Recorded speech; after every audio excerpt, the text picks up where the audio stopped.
आज मेरा ये बैच नंबर 43 का सेकेंड डेमो है। और पहले मैं आपको बता दूं बेटा कि ये बैच आपका चलेगा लाइव बैच में आप एडमिशन लोगे अगर आपके पास 2024 का एसएससी को आप टारगेट कर रहे हो या आफ्टर 7 to 8 मंथ्स के बैंक पीओ वगैरह को टारगेट कर रहे हो, तब आप इस बैच को लेना।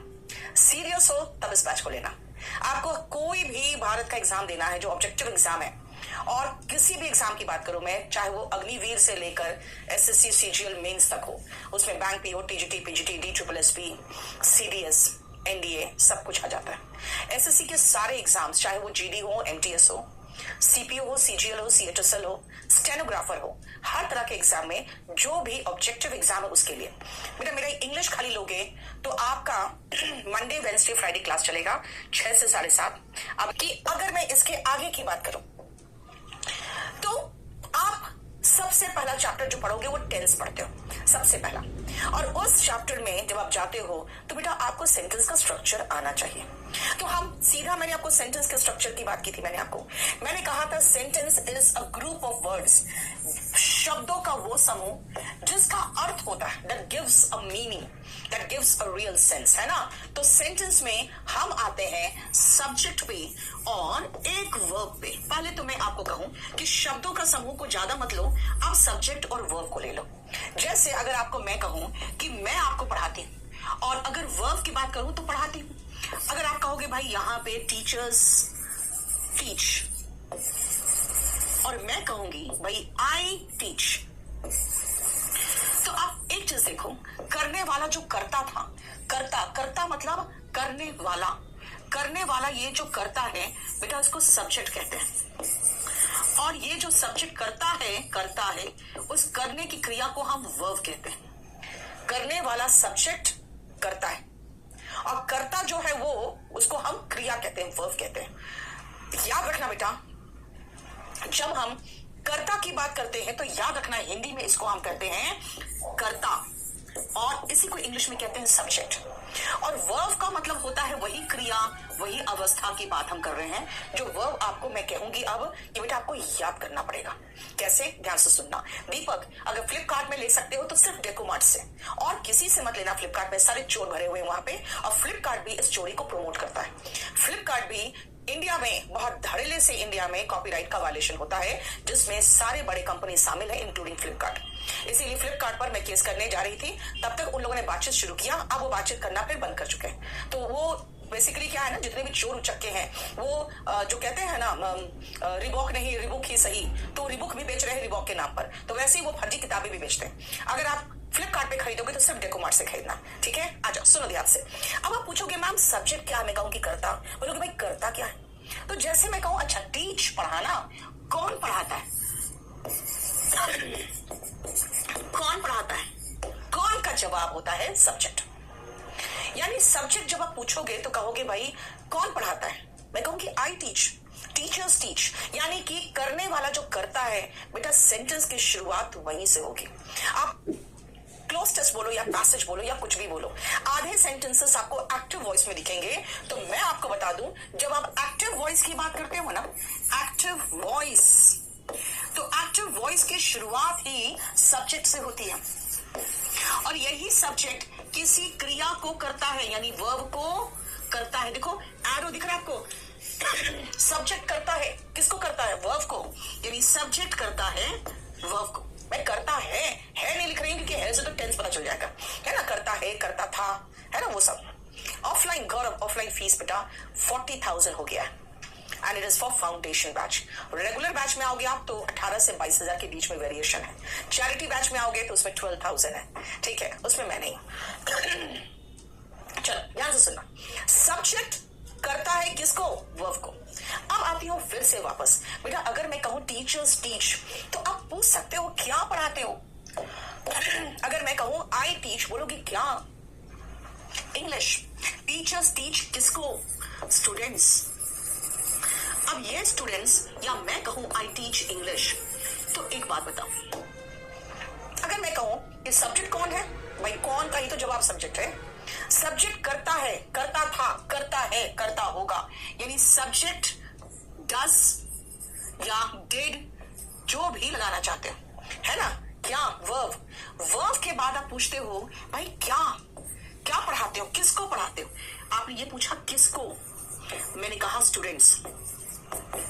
आपने पूछा क्या पढ़ाते हो, मैंने कहा इंग्लिश। यानी बेटा यही तो ऑब्जेक्ट है, यही तो ऑब्जेक्ट है।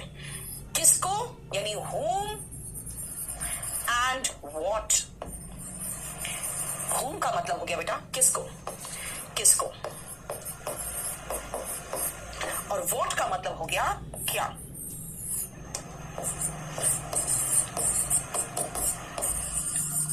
इसका जवाब होता है ऑब्जेक्ट। यानी आपका जो स्ट्रक्चर है वो है सब्जेक्ट वर्ब ऑब्जेक्ट। कई बार आपको सेंटेंस अरेंजमेंट में भी ये हेल्प करता है। जैसे सब्जेक्ट आता हम खोजते हैं वर्ब कहाँ है, जैसे वर्ब मिलता है हम समझ जाते हैं अच्छा ये तो पी में वर्ब है, इसका मतलब यही है आंसर, है ना। देखो सब्जेक्ट वर्ब ऑब्जेक्ट, करने वाला कर्ता सब्जेक्ट, कौन का जवाब होता है सब्जेक्ट, जो किया वो वर्ब, और जिस पर किया क्या किया, आई टीच क्या इंग्लिश, आई टीच किसको स्टूडेंट्स, किसको और क्या का जवाब है ये ऑब्जेक्ट। नहीं बेटा 40,000 में सब कुछ है, मैथ्स रीजनिंग इंग्लिश जीएस इतना तैयारी कर लेते हैं बच्चे कि उसके बाद छोटे मोटे एग्जाम तो ऐसे ही निकालते हैं। जो आप लोग एक साल तक लगे रहते हैं ना पटवारी का एग्जाम में और ग्रुप डी के एग्जाम में, वो सब हमारे बच्चे जो निकाल लेते हैं ना वो हमें आगे बताते भी नहीं है। कहते मैडम क्या बताते हैं, इसलिए नहीं बताया आपको कि क्या ग्रुप डी का निकाले थे, सीजीएल निकालते तब आते हैं। तो हमारे बच्चे वो छोटे मोटे एग्जाम ऐसे निकाल लेते हैं जिसका कोई वैल्यू नहीं होता, मतलब उनकी नजर में, बच्चों की नजर में वो बस उनका टारगेट सीजीएल होता है। तो याद रखना बेटा, जब आप टॉप मोस्ट तैयारी कर लेते हो ना तो बाकी सारे ऐसे ही हो जाते हैं। पटना में पता नहीं बेटा, पटना में बुक मिलेगा कि नहीं मिलेगा, और सही बुक मिलेगा कि नहीं मिलेगा वो नहीं पता। समझ में आया, देखो ध्यान से। तो करने वाला सब्जेक्ट, जो किया और जिस पर किया, सब्जेक्ट वर्ब ऑब्जेक्ट। यही तो मैंने कहा कि एक्टिव वॉइस में सब्जेक्ट वर्ब और ऑब्जेक्ट की बात हम करते हैं। एक्टिव वॉइस में सब्जेक्ट वर्ब को करता है ऑन ऑब्जेक्ट, ये एक्टिव वॉइस। जैसे अगर हम ये कहें कि हम लोग गंगा को प्रदूषित करते हैं, रूटीन है बेटा, रोज करते हो, एवरीडे करते हो, लगातार करते हो, रूटीन में करते हो, तो मैं कहूंगी सब्जेक्ट वी प्रदूषित करते हैं, प्रेजेंट चाहिए हमें, पोल्यूट, वी पोल्यूट। पोल्यूट मतलब बेटा वर्ब का फर्स्ट फॉर्म, क्यों वर्ब का फर्स्ट फॉर्म प्रेजेंट में। अभी ना अराउंड 4 डेमो होता है बेटा यूट्यूब में। और ऑब्जेक्ट पोल्यूट क्या, रिवर्स द गंगा, है ना, गंगा के साथ ड लगता है बेटा। यहाँ तो आपको ऑफलाइन, ऑनलाइन में डेमो मिल भी जाता है, ऑनलाइन में हम लोग डेमो देने के पोजीशन में ही नहीं होते हैं। चलिए सुनो, वी पोल्यूट रिवर्स हो गया, फाइन। अगर मैं कहूं कि मैंने ये किताब लिखी है, मैंने मैं मतलब सब्जेक्ट, मैंने लिख दी बेटा, खत्म, लिख दी यानी कि राइट का सेकेंड फॉर्म रोट, यही तो चेंज करना है। रोट क्या, किताबें, एक किताब नहीं, मैं किताबों की बात कर रही हूं। I wrote books. अगर कहूंगी ये किताब तो दिस बुक, है ना। अगर मैं ये कहूं कि वह तुम्हारी सहायता करेगा, बेटा करेगा फ्यूचर, कौन करेगा, सब्जेक्ट कौन है, वह लड़का है, ही करेगा, फ्यूचर, फ्यूचर में विल शाल तो होना ही चाहिए। ये विल प्लस वर्ब का बेस फॉर्म बताता है कि हम फ्यूचर की बात कर रहे हैं। ही विल हेल्प यू, देखो जरा ध्यान से, ही विल हेल्प यू का मतलब है कि आप है जिस पर काम होगा, करने वाला ये करेगा। तो आप एक चीज मार्क कर रहे हो, हमने एक्टिव वॉइस अभी आपको सिखाया है, और इसमें मैंने कहा कि भाई ये जो सब्जेक्ट है अकॉर्डिंग टू टेंस चेंज होगा, क्योंकि करने वाला कर्ता सबसे आगे बैठेगा। उसके बाद जो वर्ब है ये वर्ब अकॉर्डिंग टू टेंस चलेगा, और यही तो है जो आपको वर्ब के फॉर्म्स रखने के लिए मैं कह रही हूं, ताकि वर्ब के फॉर्म्स याद कर लो तो आपके लिए आसान हो जाएगा टेंस में, क्योंकि अभी 2-3 दिन तो मैं आपको बेसिक कॉन्सेप्ट ही बता रही। एंड यू का मतलब बेटा ऑब्जेक्ट। ये देखो सब्जेक्ट वर्ब ऑब्जेक्ट, करने वाला, जो किया, जो करेगा, जो करता है और जिस पर करता है वो ऑब्जेक्ट हो गया। देखो दीक्षा मिल तो जाना चाहिए, राइट, समझो। देखो ये हो गया सब्जेक्ट वर्ब ऑब्जेक्ट, राइट। अब आप कहोगे कि मैम ठीक है, वर्ब के फॉर्म्स हमें याद करने, हम कहां से करें बेटा? आपके पास बुक कौन सी है? अगर आपके पास वॉल्यूम 1 है तो इसमें ही फर्स्ट चैप्टर में वर्ब के फॉर्म्स दिए हुए हैं। ठीक है, इसी में फर्स्ट चैप्टर में ही वर्ब के फॉर्म्स दिए हैं। ये शुरुआत हो रहा है, देखो पेज नंबर 11 से, 11, 12, 13, 14 ये सब में वर्ब के फॉर्म्स दिए हैं। अगर आप एडमिशन ले चुके हो तो आपके पास ये बुक होगा, और नहीं है तो इसका पीडीएफ हम आपको प्रोवाइड करते हैं। इसके पीडीएफ आपको प्रोवाइड रहता है।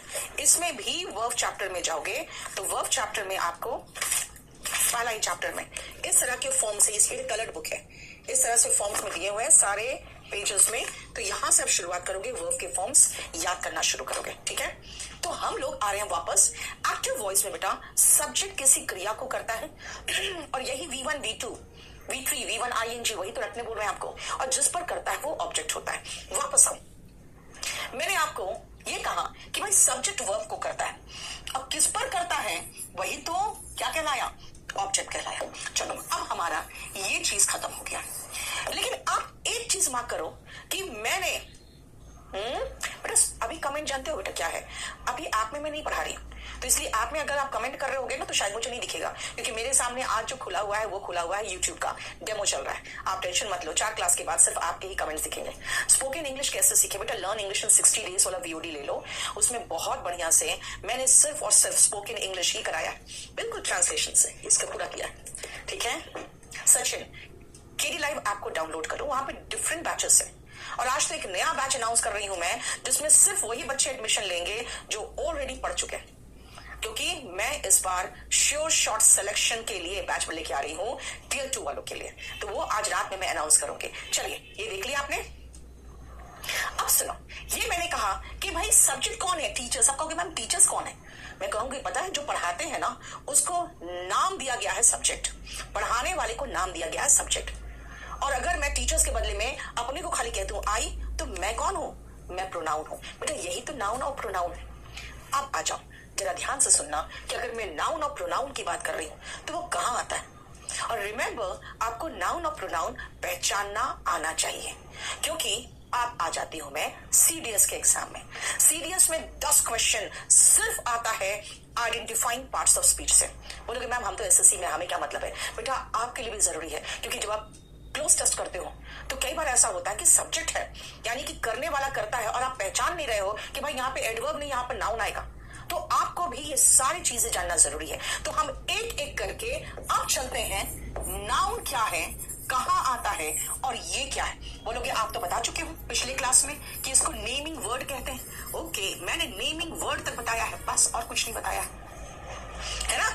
तो चलिए अब मैं आपको बताती हूं कि नाउन क्या है। सबसे पहले आ जाओ, नाउन में कुछ सेंटेंसेस देखो।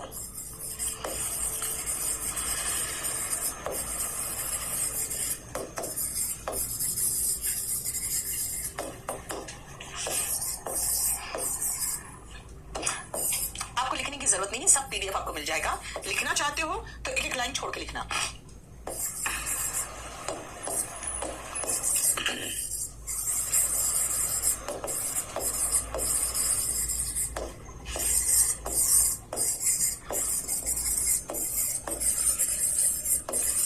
सेंटेंसेस को समझा समझा के मैं कराऊंगी, और आपको अच्छा लगेगा कि भाई सारे सेंटेंस की मीनिंग समझ में आने लगे।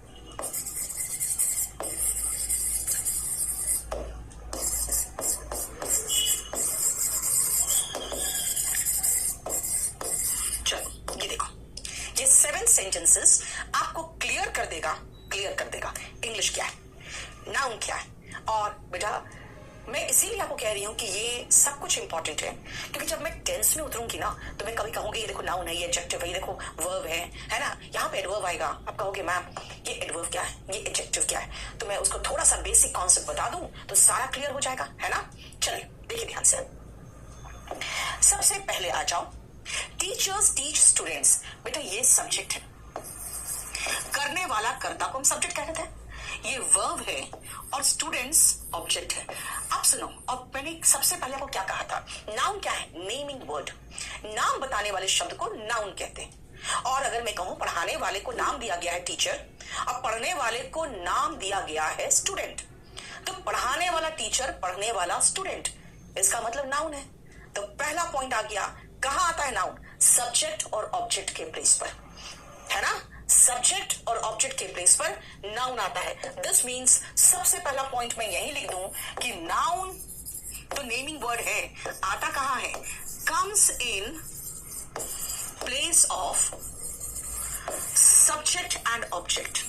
सब्जेक्ट और ऑब्जेक्ट के प्लेस पर नाउन का प्रयोग होता है। हिंदी मीडियम वाले अगर चाहो तो हिंदी में लिख सकते हो, आप नोट्स खुद बनाना चाहो तो मैं जो बोलूंगी वही हिंदी में लिख लेना, सब्जेक्ट और ऑब्जेक्ट के प्लेस पर नाउन आता है।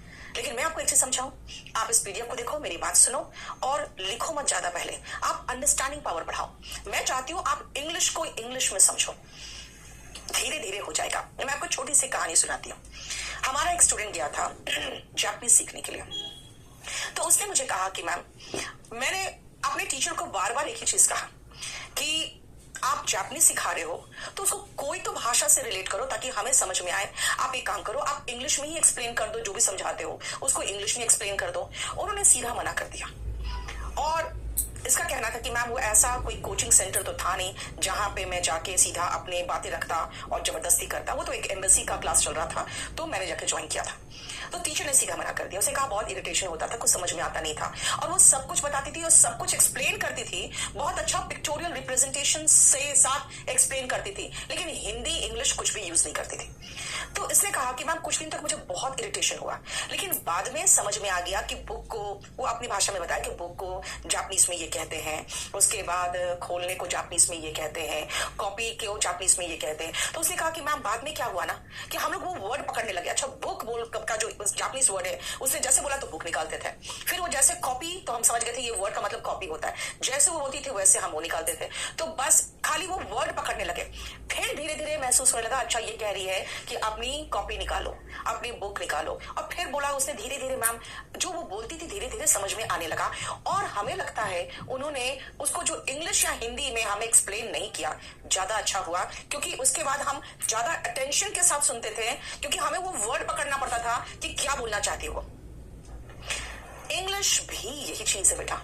मैं जब क्लास में कोशिश करती हूँ कि इंग्लिश में बच्चों को बताना चाहूँ तो करीबन 10-15 लड़के आ जाते हैं, नहीं मैम आप हिंदी में बताइए, अच्छे समझ में आता है। अगेन देखो हम लोग क्या कर रहे हैं, हम लोग आपके अकॉर्डिंग चलना चाहते हैं, क्योंकि हमें आपसे ही हमारी जो भी हम लोग काम कर रहे हैं आपसे सब कुछ मिल रहा है। लेकिन सही मायने में देखा जाए तो अगर इंग्लिश को इंग्लिश में समझोगे ना तो ज्यादा अच्छा होगा। इसीलिए मैंने एक जो चैनल बनाया है ना, spoken English by Neetu Singh, आप उस चैनल को ज्वाइन कर लो टेलीग्राम पे, वहां पे मैं स्टोरीज वगैरह शेयर करती हूँ। तो कुछ कुछ अपने लिटरेचर के बारे में, अपने धर्म के बारे में भी आपको नॉलेज होता जाएगा, और जब रीडिंग करोगे ना तो आपकी इंग्लिश भी अच्छी होती जाएगी। उसमें बहुत बढ़िया बढ़िया स्टोरीज है, चाहे इंग्लिश लिटरेचर का हो चाहे अपने ग्रंथों का हो। तो प्लीज यही चीज मैं आपको समझा रही हूँ कि अगर आप कहोगे ma'am comes in place of subject and object, उसको हिंदी में लिखो, तो मैं बोल दे रही हूँ।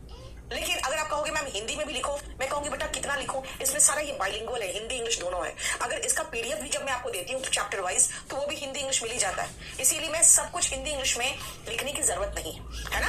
अब आओ ध्यान से समझना, मैंने अभी आपको कहा comes in place of subject and object, कौन, नाउन। अच्छा नाउन है क्या भाई, नाम बताने वाला वर्ड, कोई भी वर्ड जो नाउन बताए, ओरिजिनल है या कॉपी उसका पता कैसे चलेगा बेटा, उसमें जो क्यूआर कोड है वो काम करेगा तो वो ओरिजिनल है, ठीक है।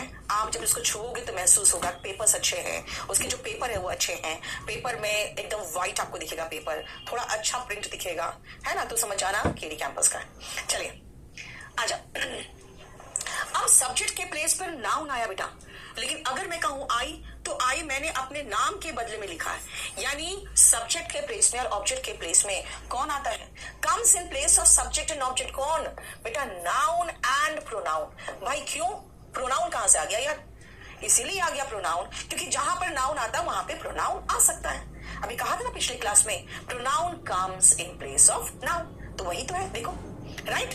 अब आती हूं मैं कि ठीक है, आई लगा दिया, ये प्रोनाउन है। अभी प्रोनाउन में देखोगे मात्र 7 प्रोनाउन है ना, he she it I we they you, बस। अभी रुको, अब आ जाओ, आई बॉट क्या, क्या क्या का जवाब तो ऑब्जेक्ट था, क्या और किसको का जवाब ऑब्जेक्ट था।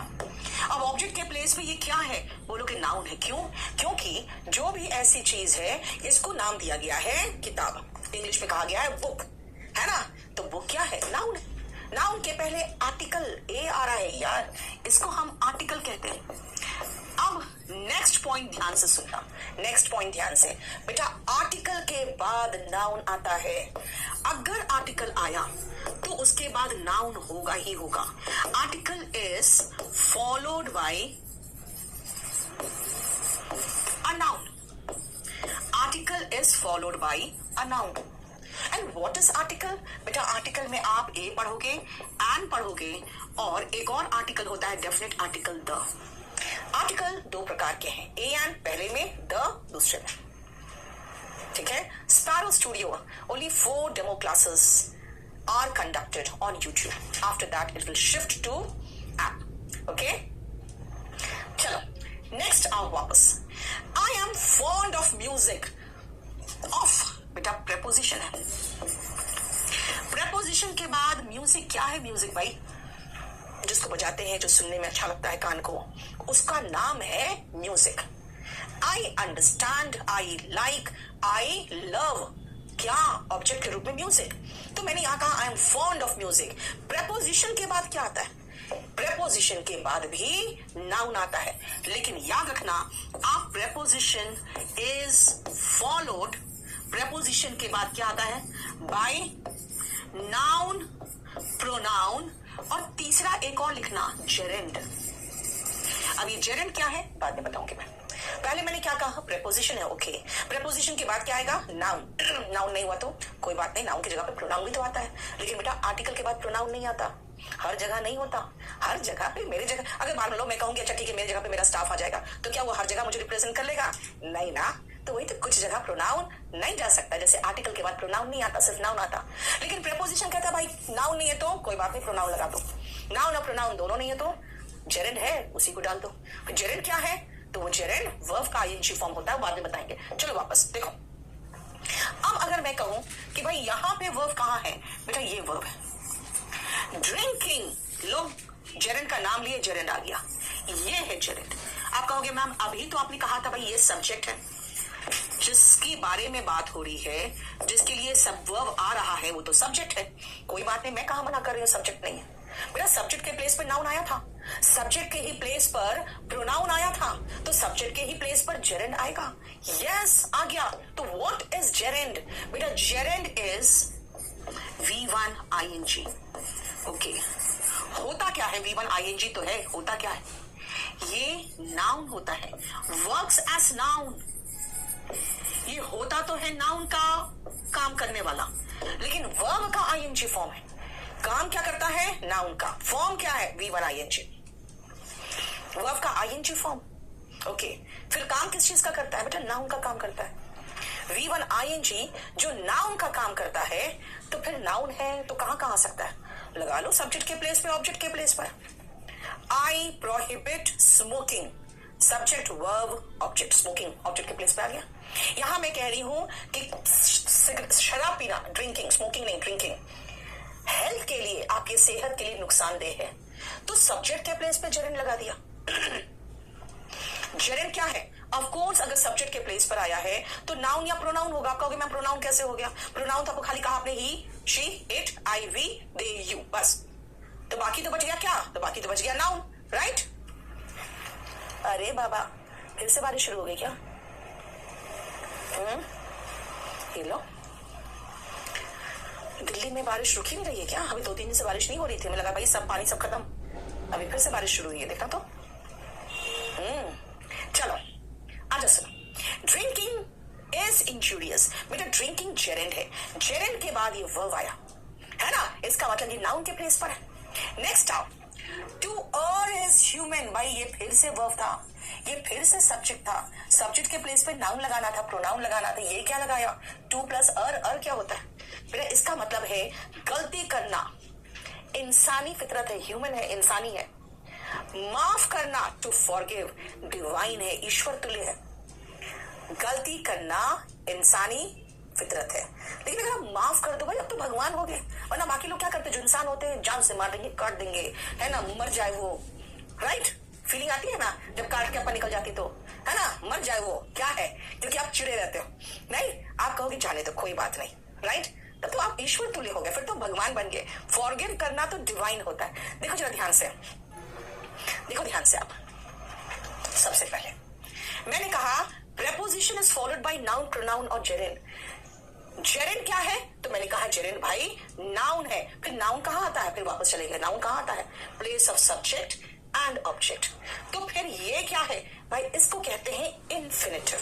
याद रखना, जेरेंड जो मैंने अभी आपको बताया, जेरेंड यानी कि V1 ING and infinitive, infinitive 2 plus verb का बेस फॉर्म। BF का मतलब बॉयफ्रेंड नहीं बेटा, यहाँ पे बेस फॉर्म, राइट। ये क्या है बेटा, नाउन है। और अगर नाउन है तो क्या है भाई, come in place of subject and object, और क्या होगा, है ना, जेरेंड और इन्फिनिटिव वर्ब के फॉर्म से, लेकिन वो है तो नाउन। देखो, इसलिए वापस आओ, जो मैंने कहा टू और ये सब्जेक्ट के प्लेस पर है, ये 2 प्लस वर्ब का बेस फॉर्म है। याद रखना, BF यहां पर लगा रही हूं, मैं लिख दे रही हूं वर्ब का, जब भी मैं ये लिखूं समझ आना, वर्ब का बेस फॉर्म। अब पूछोगे बेस फॉर्म क्या है, तो बेटा ये प्योरेस्ट फॉर्म है और इसी से सारे फॉर्म्स बनते हैं। शांति बेटा, आपका एडमिशन हो गया, बैच में शो नहीं हो रहा है, अब थोड़ी देर के बाद आप लोग कॉल कर लो 9555108888 पर, ठीक है, 9555108888 पर, ठीक है।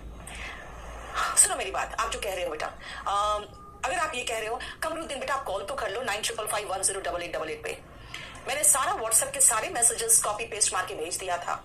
अगर आपके पास कॉल नहीं आया तो एक बार कॉल कर लो 9555108888 पर, ठीक है। चलो अब सुनो, मैंने क्या कहा कि टू और इज अगर वर्ब है तो ये टू और क्या है बेटा, ये इन्फिनिटिव है, 2 प्लस वर्ब का base form infinitive. This is my house, देखो माई बताता है कि माई क्या, मेरा क्या, वर्ब के बाद आप पूछ रहे हो क्या, ये सब्जेक्ट कॉम्प्लीमेंट है।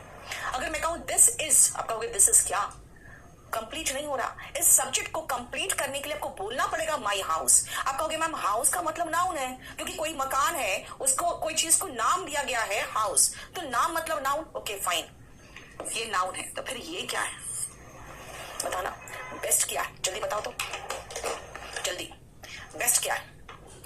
हाउस अगर नाउन है तो बेस्ट क्या है बेटा, तारीफ सरकार, सबसे पहले तो वॉल्यूम 1 आपके पास होना ही चाहिए, ये तो होना ही चाहिए, और इस बैच में मैं पूरा ये बुक कराऊंगी, ठीक है। जल्दी, क्या है बेस्ट, कौन सा पार्ट ऑफ स्पीच है, जल्दी बताना। रमन कह रहा है नाउन, बोलो, रमन ने नाउन कहा है। बेस्ट क्या है, वर्ब है, स्केटर कह रहा है वर्ब। स्पोकन की बुक ऑर्डर करेंगे बेटा, केडी पब्लिकेशन से ऑर्डर करो। आदित्य ने कहा एडजेक्टिव, स्नाइपर मैन ने कहा है डिग्री, हाँ सुपरलेटिव डिग्री हो जाता है ना। सुनो बेटा ध्यान से, मैंने जानबूझकर कहा कि एक बात बताओ, माई के बाद मैंने नाउन लगाया, तो यहाँ माई के बाद एडजेक्टिव कैसे आएगा बेटा, ये नाउन है। अब कहोगे मैम हम तो सुपरलेटिव डिग्री ऑफ एडजेक्टिव में पढ़े हैं, हम तो इंग्लिश मीडियम से हैं, गुड बेटर बेस्ट में पढ़े हैं। बेटा गुड बेटर बेस्ट में पढ़े होगे इसके क्रिएशन, लेकिन जब वो माई के बाद आएगा, इसका मतलब ध्यान से सुनो, मैंने क्या कहा, जब वो माई के बाद में आएगा, यानी आप याद रखना, my, his, her, your, their, ठीक है। उसके बाद मैं कहूंगी this book, this, that, these, those, इसमें हम एटसेट्रा लगाते चले जा रहे हैं, क्योंकि इसके और भी है ना, अगर आर भी हो जाएगा, ओन भी हो जाएगा। फिर मैं कहूंगी one book, I have one book, 1 2 3 4, बेटा इन सब के बाद नाउन आता है। अब आप कहोगे ये क्या पढ़ा रहे हो आप, आई हैव सेवरल, क्या several, I have several books, I have many books, I have no book, I have much work, I have a few friends. ये सारे बेटे, ये जो भी है ना, अगर इसको पूरा कंप्लीट लिस्ट देखना है तो आप देख लो डिटरमिनर चैप्टर में जाके, डिटरमिनर के अंदर तो आर्टिकल भी आता है। डिटरमिनर कहता है भाई मेरे बाद एक नाउन होगा, विदाउट नाउन मेरा कोई मीनिंग नहीं निकलता है। ऐसा कैसे?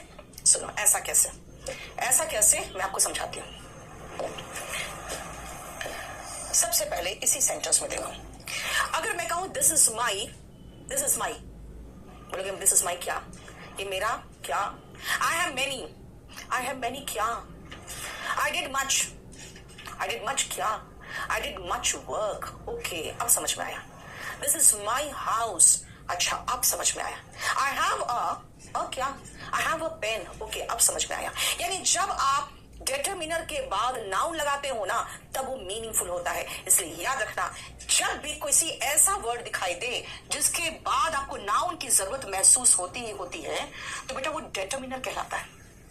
ठीक है? और ये डिटरमिनर चैप्टर अलग है, इसलिए अगर अभी आप परेशान मत होना। नाउन अलग है, प्रेपोजिशन, जेरेंड, आर्टिकल, ये सारे चैप्टर्स, इन्फिनिटिव, डिटरमिनर, ये सब अलग अलग है। अभी हम सिर्फ आपको बेसिक कॉन्सेप्ट बताएं कि भाई नाउन क्या है। नेमिंग वर्ड कहां आता है? सब्जेक्ट ऑब्जेक्ट के प्लेस पर।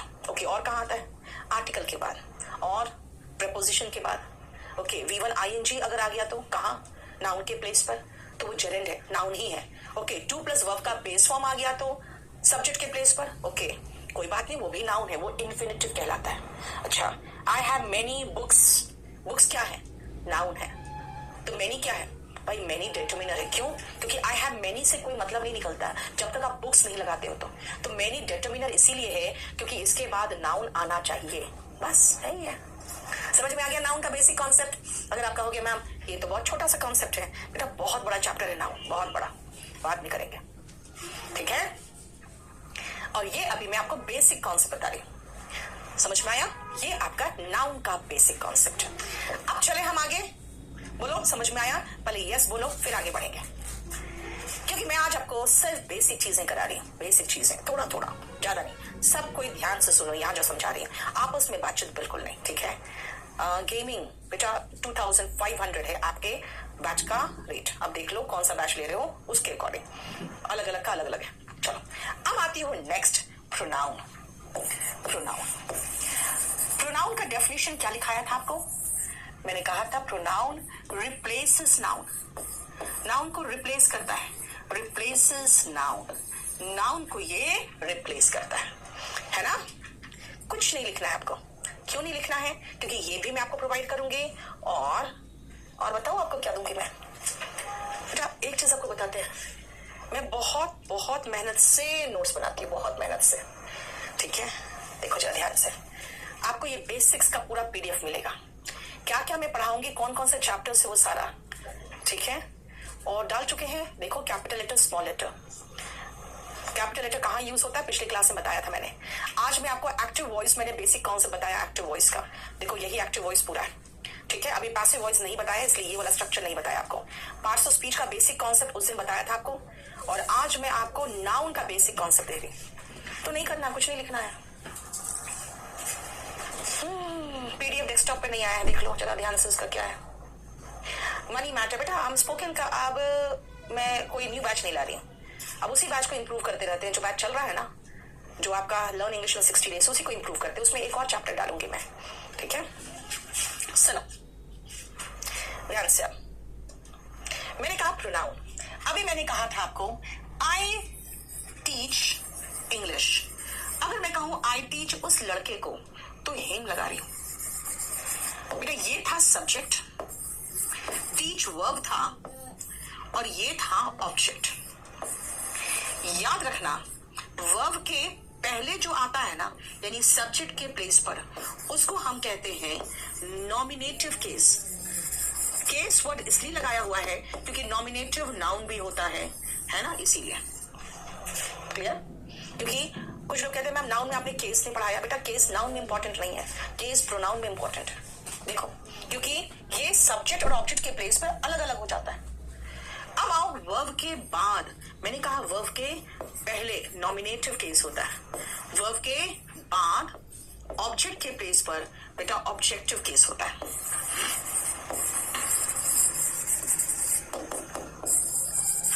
ऑब्जेक्टिव केस होता है, ये ध्यान दीजिए।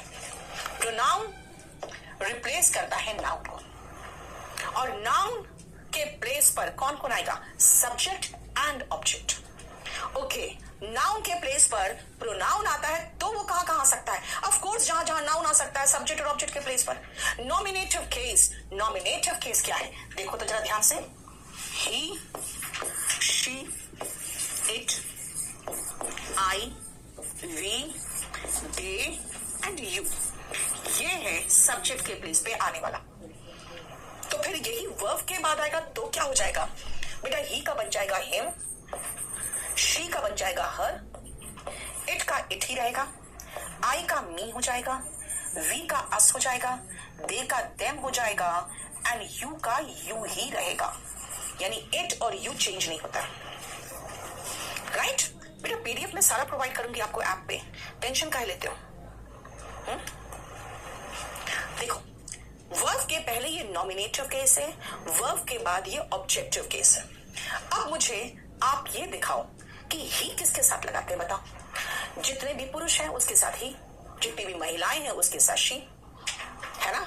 जितने भी लोग बहुत सारे उसके साथ दे, एक जानवर इट, एक बुक इट यानी एक नॉन लिविंग इट, एक छोटा सा बच्चा जिसका जेंडर भी मुझे पता नहीं है वो भी इट। जब जेंडर उसका पता चल जाता है ना कि मर्द लड़का है कि लड़की है तो उसके लिए फिर हम ही और शी लगाते हैं, राइट? अब अगर मैं इट का प्लूरल बोलूं तो बेटा वो भी दे है, शी का प्लूरल वो भी दे है, ही का प्लूरल वो भी दे, यानी कि ही आया किसी लड़का के लिए, शी लड़की के लिए। इट का इस्तेमाल नॉन लिविंग के लिए करेंगे यानी निर्जीव वस्तु के लिए और एनिमल के लिए, ठीक है? आई मतलब मैं, वी मतलब हम, और दे जो है ना वो ही, शी और इट, इन तीनों का प्लूरल फॉर्म है, ठीक है? और यू क्या है बेटा? यू तो सिंगुलर प्लूरल सब है, तुम हो, आप हो, तुम लोग हो, आप लोग हो, सब है। ये देखो, क्लियर?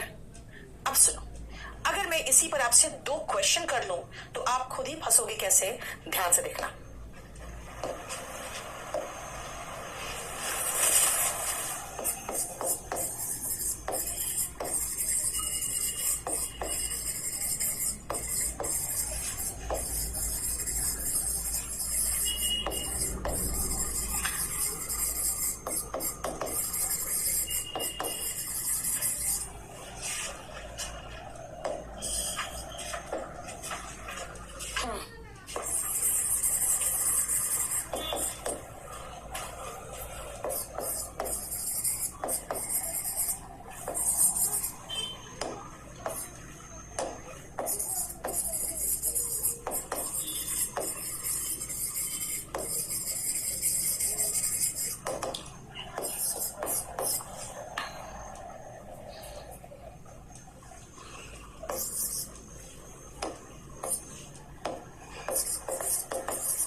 क्या प्रॉब्लम है? आप लोग सोनू, ज्ञानपद, ये सब बातें बंद करो यहाँ पे, ठीक है? आप लोग अपने बीच में बातें बंद करो। चलो जल्दी बताओ। ज्ञानपद बेटा, क्वेश्चन पेपर में क्या आएगा वो मैं जानती हूँ, ठीक है ना? 20 साल से बैठ के पढ़ा रही हूँ। जब तुम्हारे पास ज्ञान नहीं है तो ज्ञान का प्रदर्शन मत करो, आप मूर्खता का प्रदर्शन कर रहे हो, क्योंकि मैंने जो 2 क्वेश्चन लिखा है ना वो एग्जाम का ही क्वेश्चन है, ठीक है? क्लियर? चलिए जल्दी बताओ। कार्तिक, हर महीने मेरा एक ऑफलाइन बैच आता है बेटा, हर महीने आता है। The company was declared bankrupt and they couldn't pay back the loan amount. The company was declared bankrupt and they, बेटा they यहाँ पे कैसे आएगा? ये कंपनी की बात हो रही है बेटा, एक सिंगुलर नाउन है, एक है SN, जहां भी मैं लिखूं समझ जाना आप, सिंगुलर नाउन, सिंगुलर नाउन। और जब मैं PN लिखूं तो समझ जाना प्लूरल नाउन, राइट? ध्यान से सुनना। The company was declared bankrupt, company को दिवालिया घोषित कर दिया गया। क्यों? क्योंकि वो अपना लोन का अमाउंट पे नहीं कर पाया। बेटा कंपनी सिंगुलर है, दे थोड़ी आएगा, इट आएगा। सिंगुलर नाउन के लिए इट आता है। Raman very good. यहां पे मैं कह रही हूं a cow is a milk animal, यानी दुधारू। मिल्क का मतलब होता है दूध देने वाली, दुधारू। मिल्क का एडजेक्टिव फॉर्म बना है मिल्क। एनिमल शी, बेटा एनिमल की बात हो रही है, शी नहीं। नॉन लिविंग और एनिमल के लिए हम इट लगाते हैं। इट गिव्स अस मिल्क, यानी you need to use the proper pronoun. कई बार नाउन सिंगुलर होगा, प्रोनाउन प्लूरल दे देगा। नाउन नॉन लिविंग और एनिमल है, प्रोनाउन कुछ और दे दिया। तो बेटा आपको इस्तेमाल सही करना है, सही नाउन एंड के लिए जो नाउन दिया है उसके लिए सही प्रोनाउन। अब देखो एक और एग्जाम्पल, नॉमिनेटिव केस और ऑब्जेक्टिव केस के हिसाब से मैं क्वेश्चन दूंगी और इसको समझना।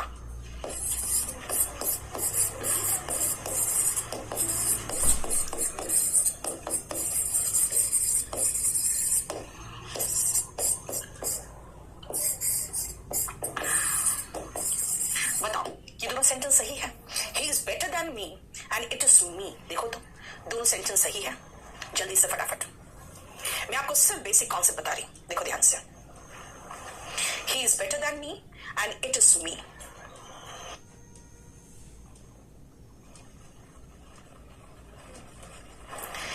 सुनो ध्यान से बेटा, ही इज बेटर देन, बेटा उसका कंपैरिजन मेरे से हो रहा है, तो उस लड़के का कंपैरिजन मेरे से हो रहा है। वो मेरे पर कोई काम नहीं कर रहा है। याद रखो सब्जेक्ट काम करता है ऑब्जेक्ट पर, तब आप ऑब्जेक्ट फॉर्म लगाते हो। यहां पे मैं कहूंगी he is better than I. Comparison हमेशा बराबर के बीच में होता है। आप कहोगे बचपन से यही सुना है, स्पोकन सीख रहे हो। अगर स्पोकन सीख रहे हो तो ये दोनों सही है आपके लिए। अगर कहोगे मैम ऑब्जेक्टिव एग्जाम की तैयारी कर रहे हैं, हम स्पोकन नहीं कर रहे हैं, ओके तब इसको हटा के आई लगाओ। आपको मैं फोटो दिखा रही हूँ और मैं आपको फोटो दिखा कहूंगी देखो ये पता कौन है, ये मैं हूं। तो ये मैं हूं, मेरे पर कोई काम हुआ नहीं बेटा, ये मैं हूं। जोर देना है, it is I, it is I. अगर कहोगे मैम इट्स मी तो चलता है, आराम से चलता है स्पोकन में। रेनन मार्टिन, माइकल स्वान, नॉर्मन लुइस सब ने कहा बिल्कुल सही है, it is me. It is I over correct, extremely formal है, मत करो।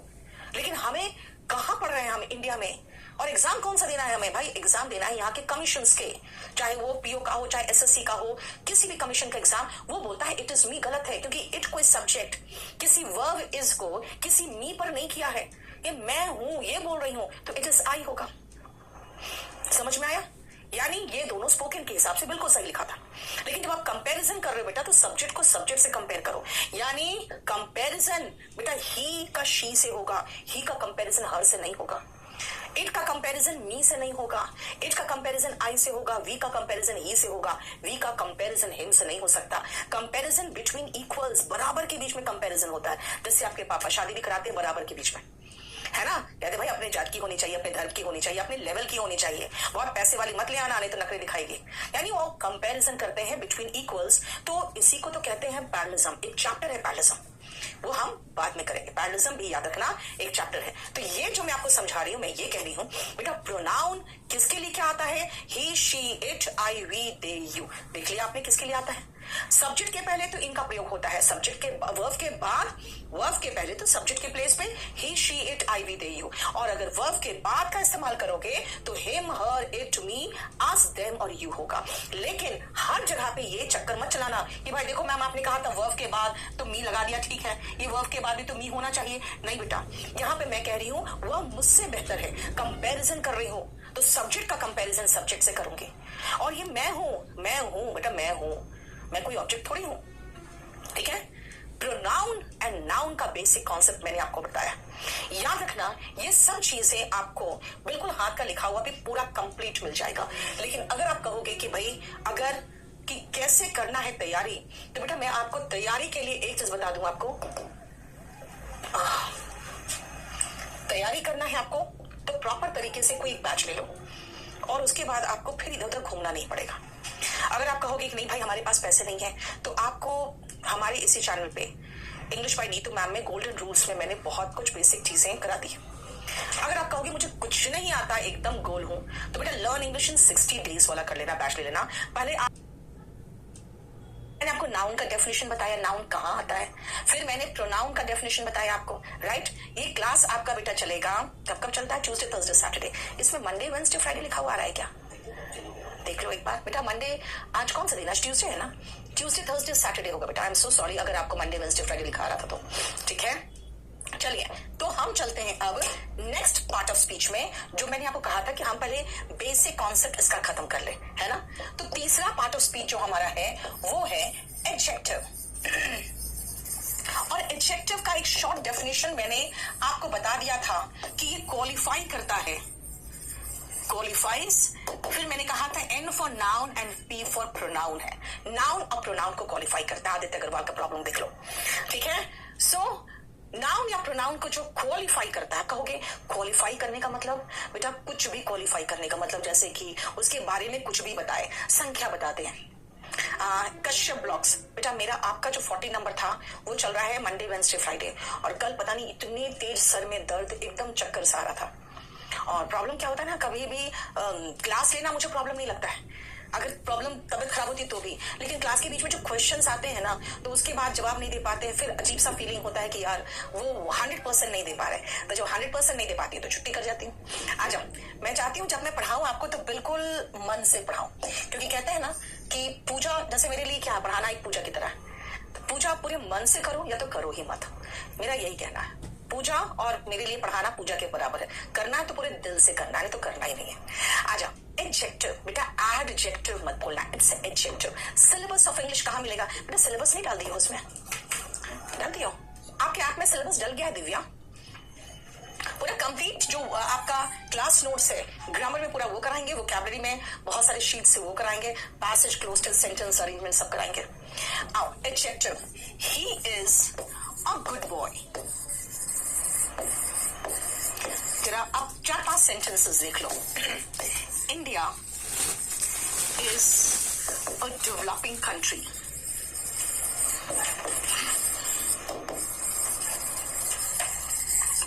अब अगर हम इंडिया की जगह पे यूनाइटेड स्टेट्स की बात करें, the US is a developed country. The US is a developed country, ठीक है। उसके बाद जैसे एक और आप देखो, अगर हम कहें I am not teaching you spoken English,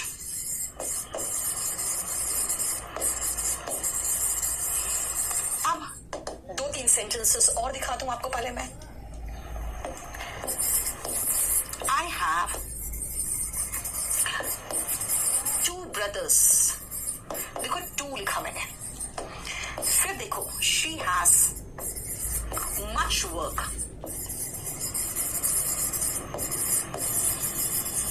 ये देखो ये 6 सेंटेंसेस।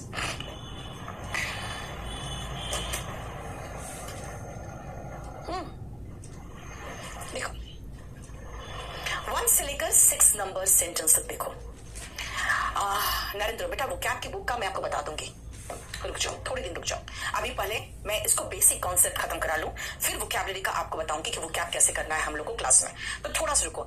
तरुण लाइव हो चुकी बेटा, ऐप में क्लास लाइव है।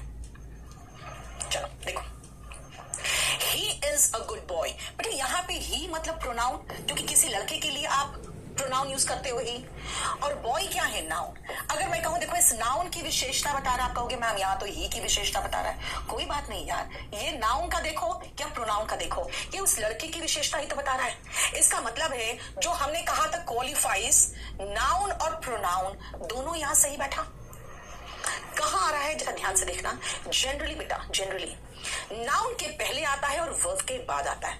राजेश कुमार मीना, अगर बैच नंबर 43 के साथ आप स्पोकन ले लोगे तो सोने पे सुहागा हो जाएगा, आपकी मर्जी, आप लेना चाहो तो।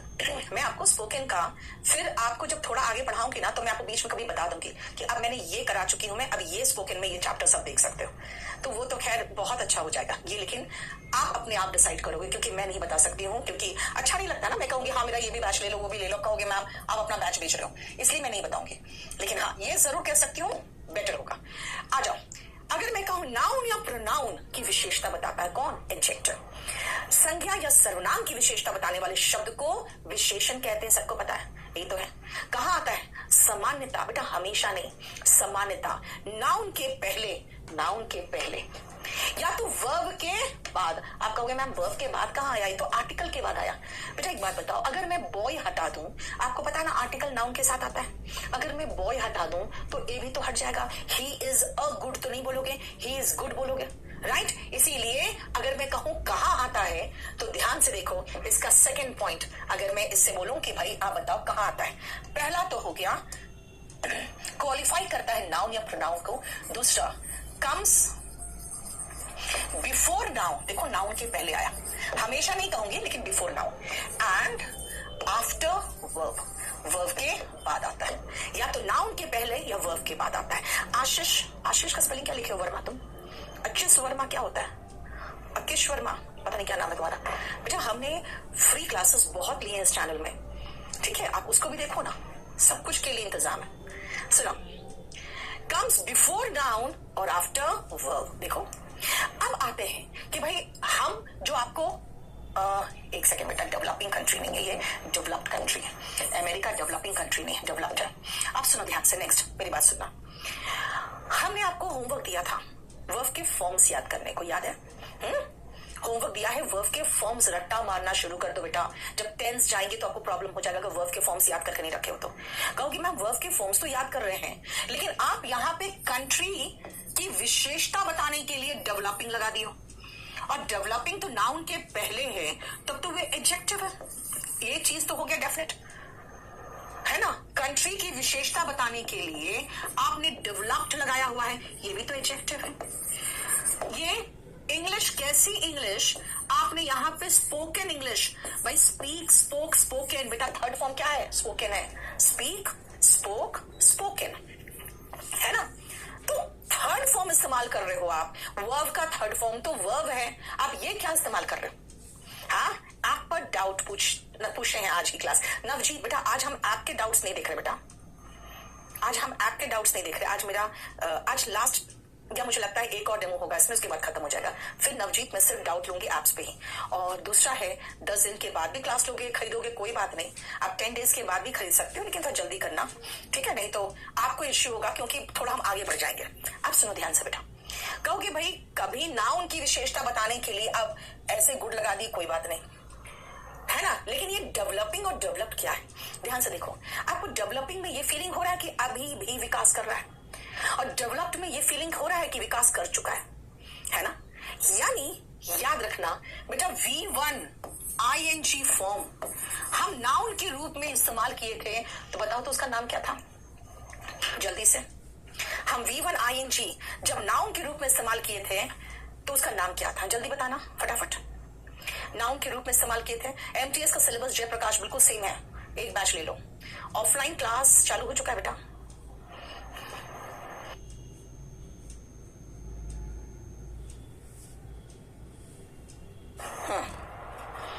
बोलो।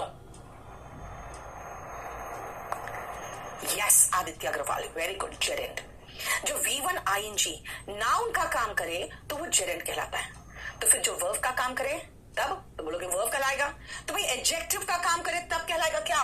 V1 as adjective. बेटा एडजेक्टिव के रूप में V1 ING को हम प्रेजेंट पार्टिसिपल कहेंगे। और जानते हो ये क्या बताता है? ये बताता है कि हो रहा या होता का एहसास कराता है। होता मतलब रूटीन, या हो रहा यानी कॉन्टिन्यूस, इनका एहसास कराता है ना? जैसे मैंने क्या कहा, प्रेजेंट पार्टिसिपल क्या का एहसास कराएगा? ये एहसास कराएगा गोइंग ऑन या रूटीन, इसका एहसास कराएगा। जैसे अगर मैं कहूं डेवलपिंग कंट्री, तो आपको महसूस होगा कि भाई अभी भी डेवलप कर रहा है। अगर मैं कहूं वॉशिंग मशीन, तो कहो कि यार जिसमें रोज वॉशिंग करते हैं वो वॉशिंग मशीन। जिसमें कहते हैं जैसे सोइंग मशीन, मतलब सोइंग नहीं होता, सिलने वाले जो होते हैं ना, सोइंग मशीन। अच्छा, जिसमें सिलते हैं उसको फ्राइंग पैन, ओके, जिसमें फ्राई करते हैं उसको, उस पैन को कहते हैं। यानी जिसमें आप करते हो या जो हो रहा है, जैसे बॉइलिंग वाटर। अच्छा, बॉइलिंग वाटर यानी पानी अभी भी उबल रहा है ना? ऐसा फीलिंग कहलाता है। बेटा ऐप मेरा केडी लाइव है, दिव्या, केडी लाइव ऐप, ठीक है? अब आओ नेक्स्ट, ध्यान से सुनना। अभी मैंने कहा स्पोकन इंग्लिश, स्पोकन यानी V3, डेवलप्ड कंट्री V3 मतलब भाई डेवलप कर चुका, फिनिश्ड। स्पोकन इंग्लिश, स्पोकन क्यों कहा भाई? बोलने वाली इंग्लिश बन चुकी है कि ये भाई ये इंग्लिश है जो बोलने में इस्तेमाल कर सकते हो, बन चुका है। यानी अगर V3 को हम एज एडजेक्टिव लगाएंगे बेटा, तो इसका नाम हो गया है पास्ट पार्टिसिपल। पास्ट पार्टिसिपल, और ये क्या फीलिंग देता है? ओवर, खत्म, ओवर, बन के तैयार है, फिनिश्ड। बॉइल्ड एग्स, बॉयल हो चुका है। स्टीम्ड मोमोज, भाई स्टीम में पक के तैयार हो चुका है। रिवाइज्ड एडिशन, आप पूछते हो मैम आपका रिवाइज्ड एडिशन आया? मैं कहती हूँ हाँ, 2023 का रिवाइज्ड थर्ड फॉर्म एडिशन आ चुका है। स्पोकन इंग्लिश बेटा बन चुका। रिटन डॉक्यूमेंट बेटा हो चुका। रिटन यानी कि राइट, रोट, रिटन, बन चुका यानी जो हो चुका। यस, गौरव सर का हाँ बेटा आज उनका बर्थडे है, तो मेरी तरफ से ढेर सारी शुभकामनाएं गौरव सर को। चलो आज याद दिला दिया, और कल तो मैंने विश कर दिया था, एडवांस में कर दिया था। ये देखो समझ में आ गया। ऑफलाइन क्लास कब से शुरू होगी मैम? हर्ष कब का शुरू हो चुकी है। ऑफलाइन क्लास क्यों नहीं शुरू होगी? हो चुकी बेटा, एक आध दिन छुट्टी देना पड़ा क्योंकि इधर पानी भर गया था, फिर थोड़ी हमेशा बंद रहेगा। चलो अब देखो, अब मैंने एक नाउन के, एक प्रोनाउन का या नाउन का बेटा मैंने विशेषता बताया था, है ना? अब इसी नाउन या प्रोनाउन की विशेषता बताया, देखो क्वालिटी बताया, है ना? गुड। आई हैव 2 ब्रदर्स, बेटा नंबर बताया। शी हैज मच वर्क, उसके पास बहुत काम है, क्वांटिटी बताया। यानी कुछ भी, quality, quantity, number, he is my son, possession बताया। जो भी नाउन के लिए आए वो एडजेक्टिव है। पीडीएफ वर्ब का लोड कर दो ना, वर्ब के फॉर्म्स का, ठीक है? वर्ब के फॉर्म्स लोड कर दो, ठीक है? समझ में आया? ये बेटा एडजेक्टिव का थोड़ा सा बेसिक कॉन्सेप्ट है।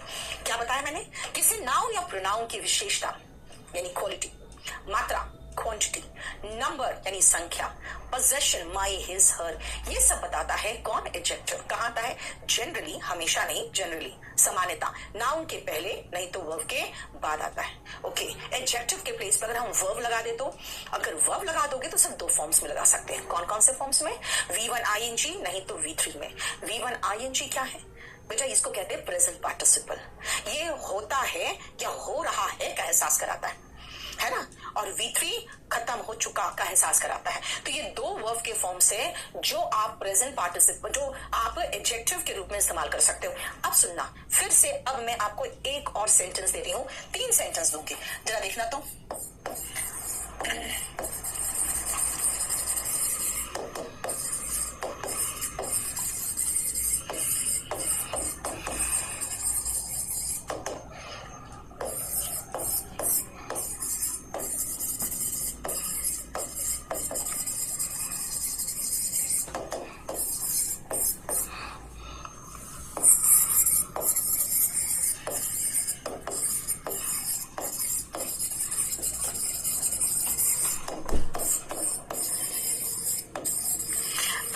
सेंटेंस देखो बेटा, और मैं आपको पूछूंगी ये फर्स्ट सेंटेंस में, सेकेंड सेंटेंस में और थर्ड सेंटेंस में नंबर बता के बताना मुझे, कौन सा पार्ट ऑफ स्पीच इज फेमिंग? हर्ष न्यू बैच बेटा 25 तारीख से शुरू हो रहा है मुखर्जी नगर में। बाकी भी सेंटर्स में अच्छे टीचर्स है, आप अपने नियरेस्ट सेंटर में जा सकते हो। मुखर्जी नगर आओगे तो 25 तारीख को मेरा बैच है। राज, कोई नोट्स बनाने की जरूरत नहीं, ये सब आपको पीडीएफ मिलता जा रहा है, ठीक है? आप बाद में चाहो तो इसको अपने कॉपी में लिख सकते हो। अगर आप को पीडीएफ तो हम दे ही देते हैं, और अगर आप कहोगे मैम मुझे हाथ से चाहिए, हाथ में पकड़ के, तो बेटा हाथ में अगर चाहिए तो ये ले लो, क्लास नोट्स, ठीक है? क्लियर? बाकी ये जो मैं लिख रही हूँ वो चाहो तो साथ साथ लिखते चले जा सकते हो। केडी पब्लिकेशन या डेकोमार्ट से बुक खरीदना और कहीं से बुक मत खरीदना। अब सुनो ध्यान से, बताओ जल्दी। बोलो। अर्जुन पहले में जेरेड, उसके बाद kdpublication.com में जाओ बेटा, पहला में जेरेड, ठीक है बेटा? एक साथ लिखो ना, 1 2 3 क्या है? जल्दी बताओ, 1 2 3 में क्या है? ये सब अपलोड होगा, सारे वीडियोस अपलोड हो जाएंगे। 1 साल तक वैलिडिटी होती बैच की। अभिनव, ओके वेरी गुड, सुनो ध्यान से। पहले में हमने कहा कि सब्जेक्ट के प्लेस पे, देखो ना वर्ब के पहले है, सब्जेक्ट के प्लेस पर है, सब्जेक्ट के प्लेस पे नाउन आता है, यानी कि ये जेरेंट हुआ, आई एम स्विमिंग, मैं तैर रही हूं। बेटा यहाँ पे क्रिया का एहसास हो रहा है, यहाँ पे क्रिया का एहसास हो रहा है, वर्ब। और यहां पूछोगे भाई कैसा पूल, देखो ये आर्टिकल ए आया है इस पूल के लिए। कैसा पूल है ये? स्विमिंग पूल है, एडजेक्टिव के रूप में है। देखो समझ में आया? यस। अवनिश, सचिन, राधा, कहाँ मिलेगा पीडीएफ? बेटा आपको केडी का जो ऐप केडी लाइव डाउनलोड करोगे ना, बैच परचेज करोगे, सारा पीडीएफ वहां मिलेगा, एक एक चैप्टर करके। ठीक है, बोलो swimming is a good exercise. Swimming वहां पे जेरेंड है, आई एम स्विमिंग, स्विमिंग यहाँ पे वर्ब है, and there is a swimming pool. बेटा अ है पूल के लिए, तो स्विमिंग यहाँ पे एडजेक्टिव है। हमने आपको बेसिक कॉन्सेप्ट में नाउन, प्रोनाउन और एडजेक्टिव सिखा दिया बेटा। ठीक है, क्या देखो तो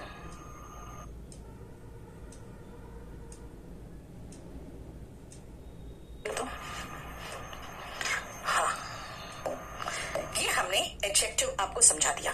चलो अब हम चलते हैं नेक्स्ट पार्ट ऑफ स्पीच में। नाउन, प्रोनाउन, एडजेक्टिव के बाद हम चलेंगे अब जो नेक्स्ट मेरा पार्ट ऑफ स्पीच है वो है एडवर्ब। पहले आप एडवर्ब को देखो ये है क्या। अगर हम डेफिनेशन के अकॉर्डिंग चले, वर्ड के अकॉर्डिंग, जो हिंदी में कहते हैं इसको क्रिया विशेषण, यानी क्रिया की विशेषता बताने वाला। अगर इस शब्द के अकॉर्डिंग देखे तो बेटा it add something to the verb ना। एडवर्ब का मतलब है it adds the some meaning to the nearest word, qualifies the nearest word. समझ में आया? जब आप क्वालिफाई करते हो नियरेस्ट वर्ड, राइट?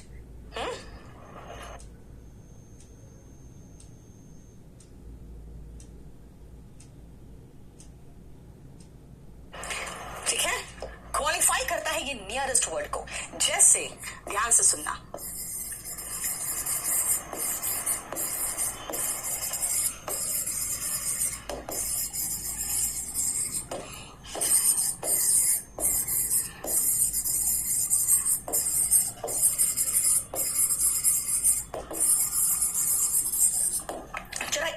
बीच का डिफरेंस बताना मुझे।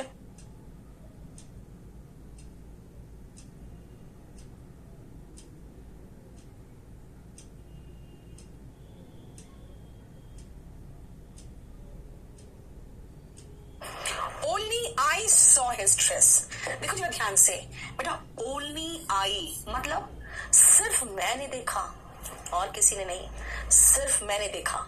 यानी इसका मीनिंग निकल रहा है सिर्फ मैंने देखा, सिर्फ मैंने देखा। तेरा देख रहे हो ध्यान से, इसका मीनिंग क्या निकल रहा है ना। दूसरा सुनो, आदित्य अग्रवाल आप तब से लिखे जा रहे हो बेटा, आपको आ जाएगा, बस रुक जाओ अब। नेक्स्ट सुनो, मैंने सिर्फ देखा, आई ओनली सॉ। भाई मैंने कुछ किया थोड़ी, मैंने तो सिर्फ देखा था। देखो ना, ओनली आ रहा है किसके बगल में? सॉ के बदले में, के बगल में। इसका मतलब मैंने सिर्फ देखा था। मान लो उसके ड्रेस गायब है, या मान लो उसका ड्रेस फट गया है। मैं कहूंगा भाई मैंने तो छुआ भी नहीं, मैंने तो सिर्फ देखा था। देखो आई ओनली सॉ का मतलब है मैंने सिर्फ देखा था, एंड ओनली आई का मतलब सिर्फ मैंने और किसी ने नहीं। समझ में आ रहा है मीनिंग? फिर से नेक्स्ट देखो सेंटेंस, ये ओनली एडवर्ब है, याद रखना। और जैसे ही खिसकता जा रहा है वैसे ही बगल वाले को क्वालिफाई करता जा रहा है, जो भी इसके बगल में आया।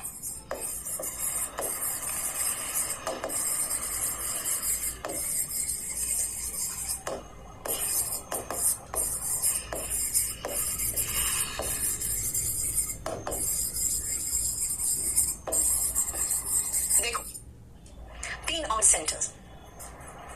नरेंद्र वो करवा दूंगी बेटा, मैं आपको मार्क करवा दूंगी, अभी थोड़ा सा रुक जाओ। मैं आज क्लास थोड़ा मुझे डेमो खत्म करने दो। जब आप ऐप में आओगे ना तो आपको बहुत सारी चीजें जो जो बोलोगे वो सब मार्क कराते जाऊंगी। बैंक की तैयारी के लिए दीक्षा, एक तो सबसे पहले वॉल्यूम 1 खरीदोगे, और प्रीवियस ईयर क्वेश्चन पेपर बहुत इंपॉर्टेंट है दीक्षा, ये याद रखना। Volume 1, volume 2 and previous year question paper. ठीक है, एयरफोर्स बिल्कुल हो जाएगा आराम से। चलो नेक्स्ट सुनो, I saw only his dress. अब कहोगे भाई उसके भाई ने क्या पहन रखा था? या उसके फ्रेंड्स ने क्या पहन रखा था मुझे नहीं पता यार, मैंने सिर्फ उसका ड्रेस देखा। यानी कोई दूल्हा है, अगर मैं कहूँगी भाई सिर्फ उसका ड्रेस देखा, I saw his only his dress, यानी मैंने देखा क्या, सिर्फ उसका ड्रेस। दिस मीन्स आप समझ लो कि हिज ड्रेस बस और किसी का नहीं पता। आप कहोगे मैं I saw his only dress, भाई उसके पास एकमात्र तो ड्रेस था और वो मैंने देख लिया। I saw his only dress, only dress का मतलब हुआ उसका एकमात्र ड्रेस। आप जरा ध्यान से देखो भाई, यही तो है जो एडवर्ब का कमाल है, जिसके बगल में लगेगा उसी को क्वालिफाई करेगा। I saw his dress only मतलब आप पूछोगे भाई उसने जूते कैसे पहन रखे थे और क्या क्या पहना था, नहीं पता मुझे, मैंने सिर्फ ड्रेस पर ध्यान दिया। इसका मतलब है सिर्फ ड्रेस देखा, सिर्फ ड्रेस और कुछ नहीं।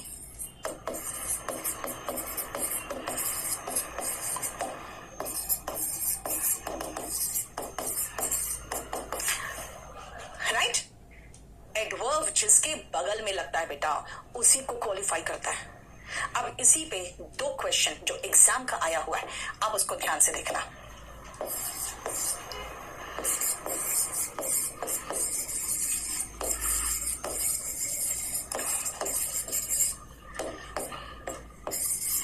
ध्यान से देखो और मीनिंग समझो।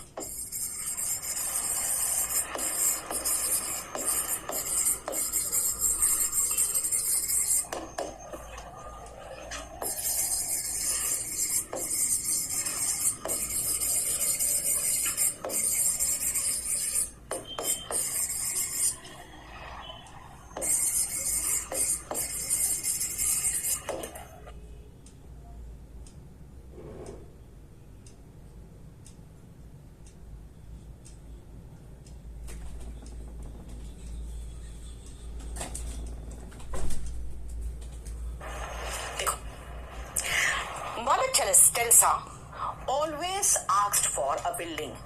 क्या लग रहा है जैसे मदर टेरेसा हमेशा मांगती रहती थी? वही मदर टेरेसा हमेशा मांगती नहीं रहती थी। उनका कहना था कि मुझे एक बिल्डिंग दे दो जहां मैं हमेशा जो अनाथ लोग हैं ना, ऑफेंस, उनको ले जा सकूं, जहां मैं हमेशा उनको ले जा सकूं। बेटा ऑलवेज अगर यहां लगाओगे ऐसा लग रहा है जैसे हमेशा मांगती रहती थी। भाई ये ऑलवेज का पोजिशन गलत है। Mother Teresa asked for a building होगा बेटा, where she could always take the offense, यानी always का पोजीशन गलत है ना? खुद सोचो। चलो नेक्स्ट एक और सेंटेंस देती हूं मैं आपको।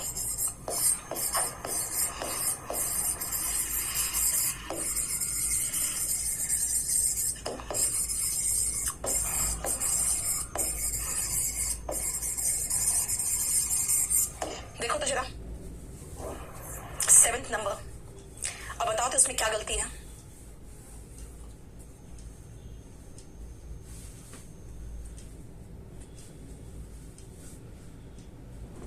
बताओ तो शिंटू।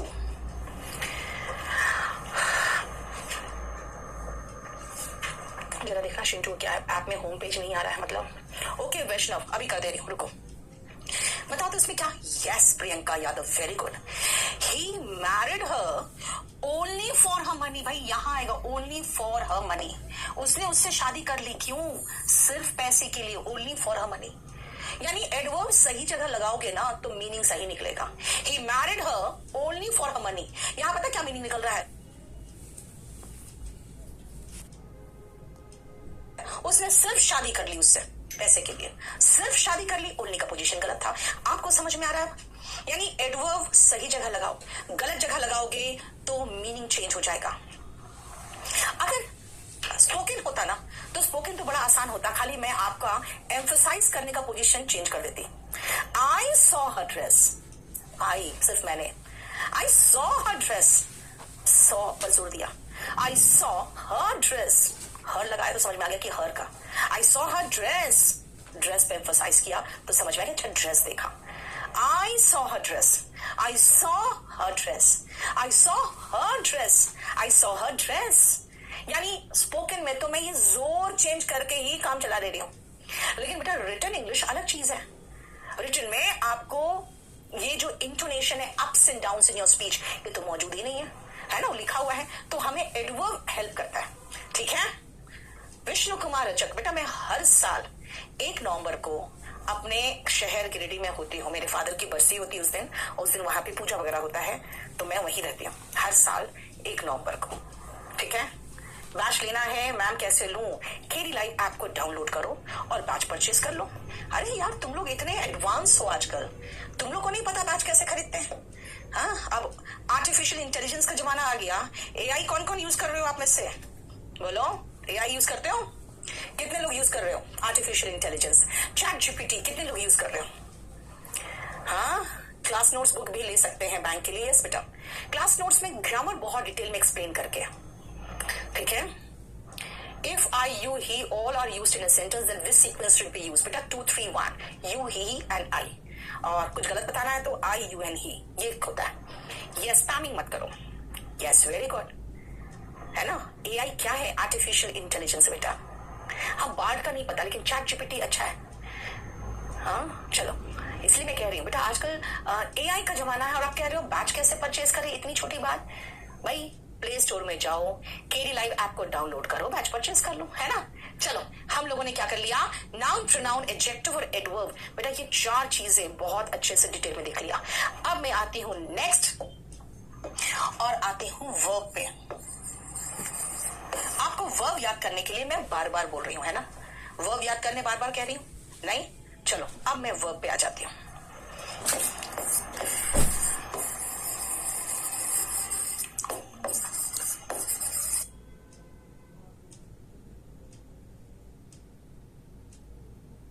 क्या हो गया?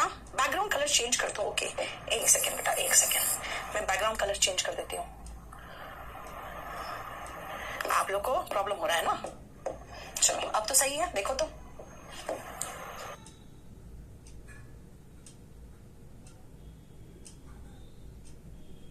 एसएससी के लिए बुक बताओ। सबसे पहले बेटा ध्यान से सुनना, 1 मिनट का आपको बस थोड़ा सा एक्सप्लेनेशन दे दूं।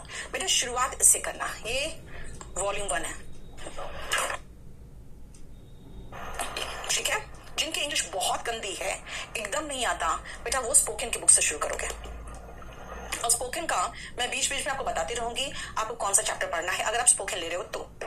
उसके बाद आओ वॉल्यूम 1 के बाद, अगर आप कहोगे मैम इस बैच में एडमिशन ले रहे हो, तो बेटा इस बैच में एडमिशन ले रहे हो तो इसको पढ़ाऊंगी मैं पूरा, तो फिर वॉल्यूम 1 के चैप्टर्स करने की जरूरत नहीं पड़ेगी, इसके असाइनमेंट्स करोगे। ठीक है, और वोकैब की बुक के शुरू के 70 पेजेस सीरियली याद कर जाओ, क्योंकि सारे रूट से सीरियली याद कर जाओ। यस, क्लास नोट्स बाइलिंगुअल है, वॉल्यूम 1 बाइलिंगुअल नहीं है। वॉल्यूम 1 आप हिंदी या इंग्लिश अपने अकॉर्डिंग खरीदोगे। ठीक है, चलो अब आती हूं मैं वर्ब में। आपने कलर चेंज किया है, देख लो। आई टीच इंग्लिश, अब तो सही दिख रहा होगा, देखो।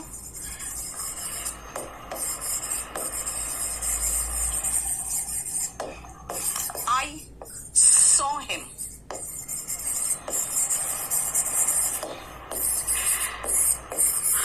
आई love her, he is running। अब मैं ये 4 सेंटेंसेस से आपको वर्ब का इस्तेमाल और वर्ब का टाइप भी कई बता दूंगी। विष्णु बेटा, मेरा घर स्टेशन रोड में, ये मेरा एड्रेस पूछ रहा है अभी। यहाँ पे दिल्ली में नहीं, मैं गिरिडीह की बात बता रही हूँ। ब्रश यूज करने पर हैंडराइटिंग और सुंदर हो जाती है। ओके बेटा, मैं ब्रश ही यूज करती हूँ, और मैं ब्रश ही यूज करती हूँ, लेकिन एक चीज और है, मेरी हैंडराइटिंग ऐसे ही सुंदर है। अब सुनो, आई टीच बेटा, इससे एहसास ही हो जा रहा है कि मैं पढ़ाती हूँ। एंड आई सॉ, सी का सेकेंड फॉर्म सॉ, एहसास ही हो गया कि मैंने उसे देखा। आई लव, वर्ब का फर्स्ट फॉर्म, मैं प्यार करती हूँ, यानी कि वर्ब का फर्स्ट फॉर्म, यानी मुझे यहाँ पे एक्शन और टाइम दोनों का एहसास हो रहा है। यानी ये वर्ब जो है ना, ये डिनोट करता है एक्शन एंड स्टेट बताऊंगी भी क्या है, और प्लस टाइम का भी एहसास करा देता है। क्यों, कैसे पता टाइम का एहसास? मैं पढ़ाती हूं बेटा, ये प्रेजेंट टाइम है, और मैंने उसे देखा, ये पास्ट है। यानी वर्ब का जो फॉर्म है वो टाइम का एहसास करा दिया, और मैं पढ़ाती हूं बेटा, ये एक्शन का एहसास कराया। एंड आई सॉ हिम, मैंने उसे देखा। आई लव हिम बेटा, ये दिल का फीलिंग है, state of mind, state of heart, देखो ये स्टेट है ना। I love him, I know him, I am a teacher. मेरा ये प्रेजेंट स्टेट है कि मैं हूं, क्या हूं, मैं टीचर हूं। यानी ये एक्शन या स्टेट प्लस टाइम का एहसास करा रहा है। एंड आई लव हिम, देखो ये V1 है, यानी ये टाइम कब का है, प्रेजेंट का। He is running, is MR V1 ING, ये बता रहा है कि भाई अभी प्रेजेंट में, इज बताया प्रेजेंट में, और ये बता रहा है गोइंग ऑन। यानी वर्ब मुझे स्टेट का एहसास कराता है, ये मुझे एक्शन का एहसास कराता है, प्लस टाइम का भी तो एहसास करा रहा है। तो फिर टाइम का एहसास कराने के लिए हमें क्या करना पड़ेगा? अगर आप कहोगे मैम एक्शन और टाइम ये दोनों का एहसास कराना है, या फिर मुझे स्टेट और टाइम इनका भी एहसास कराना है, तो कैसे होगा? इसके लिए आपको वर्ब के फॉर्म्स याद करने पड़ेंगे। V1 और V1 SES का जो फॉर्म याद करोगे, ये आपको प्रेजेंट का एहसास कराएगा। ठीक है, वर्ब के फॉर्म्स याद करना पड़ेगा आपको। आप जो वर्ब का सेकेंड फॉर्म इस्तेमाल करोगे, ये आपको पास्ट का एहसास कराएगा। जब आप V1 ING याद करोगे, तो आपको महसूस होगा कि भाई ये हो रहा है, हो रहा था, हो रहा होगा, ये गोइंग ऑन का एहसास कराएगा। और एक और फॉर्म है V3। बेटा V3 प्रेजेंट के साथ भी आता है, पास्ट के साथ भी आता है, और फ्यूचर के साथ भी आता है। तो आपको टाइम का एक्चुअल एहसास तो बस ये और V1 और V2 ही करा पाया। V1 का ही फॉर्म है SES, वो करा पाया। लेकिन V1 ING हो रहा, बस हो रहा में रुक जा रही हूं, क्योंकि हो रहा था, हो रहा है, हो रहा होगा, यानी टाइम तो ये था है और होगा में अटका हुआ है। यानी V1 ING तो खाली कॉन्टिन्यूस बताया, जब इज लगाए तो प्रेजेंट हो गया, यही वॉस लगाती तो पास्ट हो जाता, हो रहा था। यानी वर्ब के जो ये फॉर्म्स है ना बेटा, ये आपको टाइम का एहसास कराता है। ठीक है, वर्ब है या नहीं, विपेश स्पोकन बुक में वर्ब के फॉर्म्स पूरे दिए हुए। ठीक है, ये रहा। लेकिन अगर आप कहोगे कि मैम हमें वर्ब के फॉर्म्स याद करने हैं, तो रट्टा भी मारना पड़ेगा, V1 V2 V3। यस बेटा, फॉर्म्स आपको याद करना पड़ेगा। और जब आप फॉर्म्स याद करोगे ना, तो आपको फॉर्म्स पढ़ने में आपको एक पंगा होगा कि आप रेगुलर वर्ब्स पढ़ोगे तो आपको बहुत आसान लगेगा, लेकिन जब इररेगुलर वर्ब्स पढ़ोगे तो आपको लगेगा यार इसको तो पूरा याद करना पड़ रहा है। क्यों? द रीजन इज, जरा हम आते हैं सबसे पहले, क्यों कहा मैंने ऐसा, क्योंकि रेगुलर वर्ब्स में आते हैं। और जरा आपको 4-5 रेगुलर वर्ब्स दिखाती हूं मैं। इररेगुलर वर्ब मैं बाद में पढ़ाऊंगी, है ना। जैसे फर्स्ट फॉर्म, सेकेंड फॉर्म और थर्ड फॉर्म, बेटा इतना ही याद करना है आपको, क्योंकि ING फॉर्म का मतलब है सिर्फ ING लगा दो, SES फॉर्म का मतलब है सिर्फ SES लगा दो, उसमें तो कोई टेंशन ही नहीं है ना। अब आओ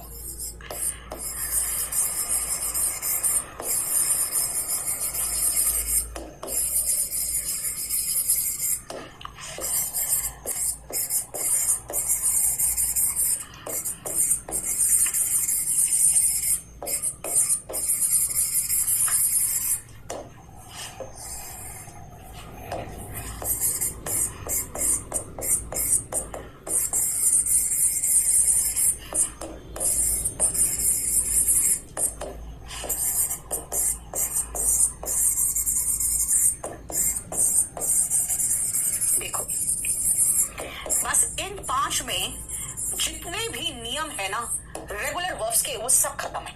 इररेगुलर वर्ब में नेक्स्ट पेज में कराऊंगी, यहाँ पे रेगुलर वर्ब्स पढ़ा रही हूँ बस। ठीक है, इसीलिए मैं इसको भी हटा देती हूँ कि नेक्स्ट पेज में चलेंगे। मैं क्या बताना चाहिए, देखो बेटा सब कुछ बुक में तो है दिया हुआ, है ना। स्पोकन बैच दोनों एक साथ कर सकते, क्या कौशल दोनों एक साथ कर लोगे तो बहुत अच्छा होगा। स्पोकन आपका बेसिक मजबूत करता जाएगा, और एग्जामिनेशन ओरिएंटेड पढ़ोगे तो ये पढ़ोगे। जैसे हमारे 2-3 स्टूडेंट्स थी, पता है, वो जब स्पोकन ली ना, और स्पोकन के बाद जब इस बैच में आई, उन लोग इतना बढ़िया हर जवाब देते थे उन लोग, और उनका ये कहना था कि मैम हेल्प बहुत मिला, लेकिन दोनों अलग चीज है। स्पोकन से आपको हेल्प बहुत मिलता है, क्योंकि आपको बेसिक कॉन्सेप्ट बिल्कुल क्लियर कर देता है स्पोकन, है ना। लेकिन ये बेटा हम एग्जाम के हिसाब से पढ़ा रहे हैं। Last night my friend told me, होगा बेटा टेल मी नहीं टोल्ड मी। चलो सुनो ध्यान से बेटा, ये देखो कितना आसान है, और क्यों ये आसान है, जो मैंने कहा भाई आसान है क्यों बेटा, कुछ नहीं, हम V1 में खाली ED लगा रहे हैं ना, तो हम V2 और V3 बना ले रहे हैं। कितना आसान है, यानी कि रेगुलर वर्ब्स ज्यादा आसान इसीलिए है और बहुत मजेदार है। क्यों? क्योंकि आसान है, खाली ED लगाते चले जाओ, फंसोगे कहां, कैरी में, मैरी में। यानी अगर V1 एंड कर रहा है इन Y, लेकिन वाई के पहले क्या है? वाई के पहले बेटा ए ई आई ओ यू नहीं है, कॉन्सोनेंट है। And Y is preceded, precede का मतलब होता है बेटा पहले आना, preceded by a consonant, consonant का मतलब ए ई आई ओ यू को छोड़कर। तब क्या करूं मैं? तब एक काम करना, इस वाई को पहले आई में कन्वर्ट करना, फिर ईडी लगाना, तो सेकेंड फॉर्म थर्ड फॉर्म बन जाएगा। पहला नियम ये बता दिया आपको। दूसरा नियम है कि y में अगर खत्म हो रहा है, y के पहले ए ई आई ओ यू नहीं है, तो y को क्या में कन्वर्ट करोगे? y को पहले i में कन्वर्ट करना और उसके बाद ईडी लगाना सेकेंड फॉर्म थर्ड फॉर्म बनाने के लिए, ठीक है? अच्छा, तब एक बात बताओ, अगर y लास्ट में हो और उसके पहले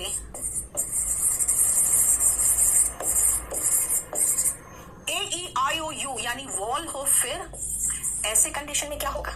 ठीक है, y के पहले कॉन्सोनेंट है तो y को i में कन्वर्ट कर दिए, फिर ईडी लगाए। y के पहले वॉल है, फिर अच्छा वॉल है, कोई बात नहीं, तब सीधा ईडी लगा दो। ऐसे कंडीशन में y को आप रहने दो, बस सीधा ईडी लगा दो। थर्ड, लेकिन मेरी बात ध्यान से सुनना, एक्सेप्शंस,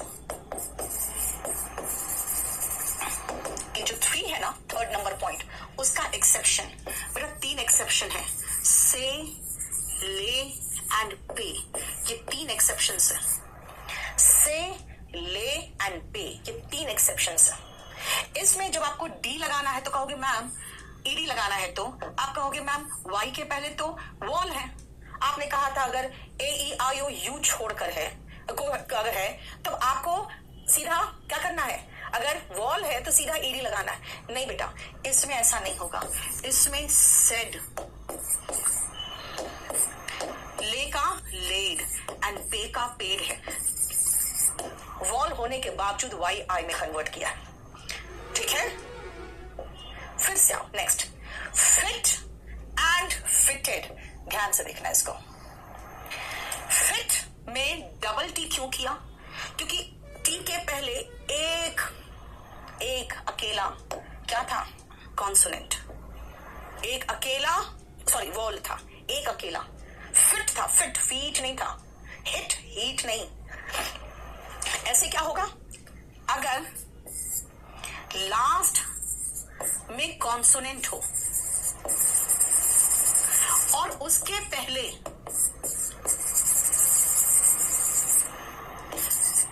एक वॉल हो, फिर क्या करें? सिर्फ एक वॉल हो, फिर लास्ट में कॉन्सोनेंट हो, उसके पहले एक वॉल हो, तो क्या करें? तो भाई जो लास्ट वाला कॉन्सोनेंट है ना, बोलने में तो सुनो फिटेड, बेग्ड है ना, यानी कि वो हिटिंग, देखो डबल का एहसास हो रहा है। ऐसे कंडीशन में लास्ट कॉन्सोनेंट इज डबल्ड। जो कॉन्सोनेंट है ना लास्ट में बेटा, उसको डबल करना, उसके बाद ईडी लगाना। अगर लास्ट में कॉन्सोनेंट है उसके पहले एक वॉल है तो कहोगे मैम अगर डबल वॉल हो तो? डबल वॉल हो, चलो देख लेते हैं। जैसे हीट, तुम कुछ नहीं करो, सीधा ईडी लगा दो, हीटेड, फिर तुम्हें कोई पंगा ही नहीं है। लास्ट में कॉन्सोनेंट हो, उसके पहले एक वॉल हो तो हिटिंग, ठीक है? आयुषी को देख लो। आयुषी बेटा आप मेल करके छोड़ दो, या 9 क्या है वो नंबर, 944 क्या है?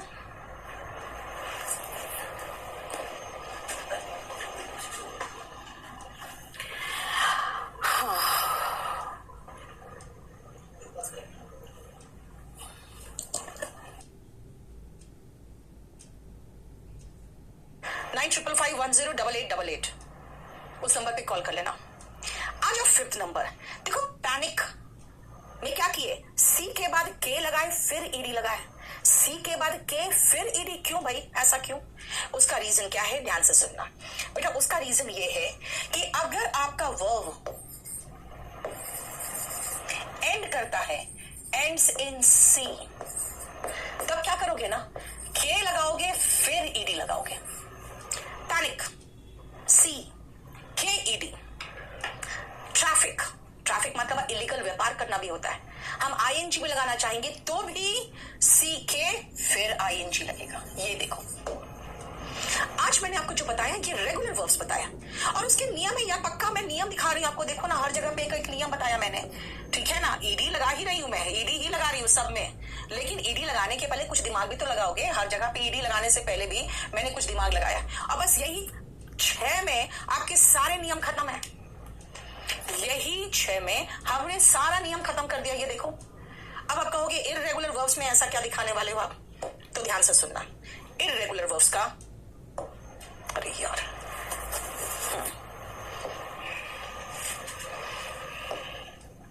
ये एक्सेप्शन था 3 का, ठीक है, जो मैंने आपको कहा था। अब आती हूँ नेक्स्ट में इररेगुलर वर्ब्स में आ जाओ। इररेगुलर वर्ब्स,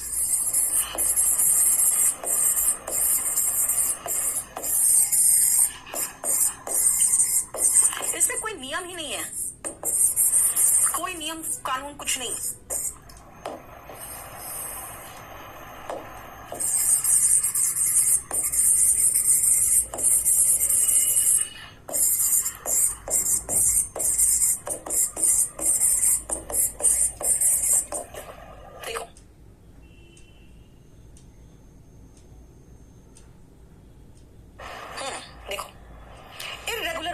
क्यों याद करना पड़ता है, लड़के क्या करते हैं ना, पुट का पुटेड, स्प्रेड का स्प्रेडेड, शेड का शेडेड, बड़ा मजा आता था स्कूल में, पता था सारे बच्चे क्या करेंगे, ईडी ईडी लगाएंगे, और लड़के खासकर ऐसे करते हैं। भाई इररेगुलर वर्ब्स को रट्टा मारना पड़ेगा, क्यों भाई, क्योंकि देख रहे हो go went gone, see saw seen, एकदम अलग है, एकदम अलग।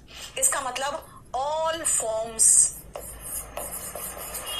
Are different from one another, है ना, सारे फॉर्म्स एक दूसरे से अलग है।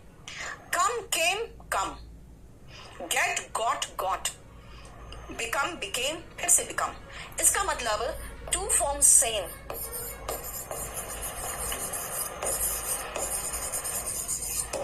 Put put put, shed shed shed, spread spread spread, यानी कि ऑल फॉर्म्स, ऑल 3 फॉर्म्स लगा दूं मैं, क्योंकि हम 3 ही फॉर्म की बात कर रहे हैं। All 3 forms are same. ये इररेगुलर वर्ब से जिसमें आपको ज्यादा अच्छे से याद करना पड़ता है। ये देखो, क्लियर, समझ में आया बेटा। मैंने आपको जो बेसिक कॉन्सेप्ट्स करा रही थी उसका आज मैंने जो क्लास कराया है, इसके बाद एक और क्लास बचेगा। मैंने नाउन का बेसिक कॉन्सेप्ट करा दिया, प्रोनाउन का, एडजेक्टिव का, एडवर्ब का और वर्ब का। अब बाकी है कंजंक्शन, आर्टिकल, प्रेपोजिशन और इंटरजेक्शन। 4 बाकी है, 4 और खत्म हो जाएगा, और उसके बाद आपका जो ये बेसिक कॉन्सेप्ट है ना, ये बहुत इंपॉर्टेंट पार्ट है, ये हम खत्म कर देंगे। चलिए मैं आपको बता दूं बेटा, आप लोग जो पता आपसे पूछ रहे हो, ये बैच नंबर 43 है। इसका जो क्लास चलेगा ये ट्यूसडे, देखो मंडे वेडनेसडे फ्राइडे लिखे हो तभी तो प्रॉब्लम है बेटा। इसका क्लास चलेगा ट्यूसडे थर्सडे सैटरडे, है ना, राइट। और ये आज कौन सा दिन है, ट्यूसडे, तो फिर ये ट्यूसडे थर्सडे सैटरडे चल रहा है।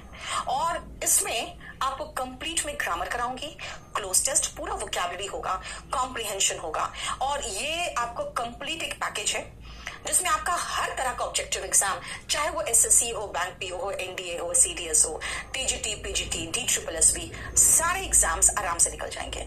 आपको इसको लेने के लिए सबसे पहले आपको केडी लाइव ऐप को जाके प्ले स्टोर से डाउनलोड करना पड़ेगा, और उसमें जो बैचेस है वो यहाँ पे सारे बैचेस हमने मेंशन कर दिए। इंग्लिश के अलावा अगर आप मैथ्स लोगे, आप जीएस लोगे, आप रीजनिंग लोगे,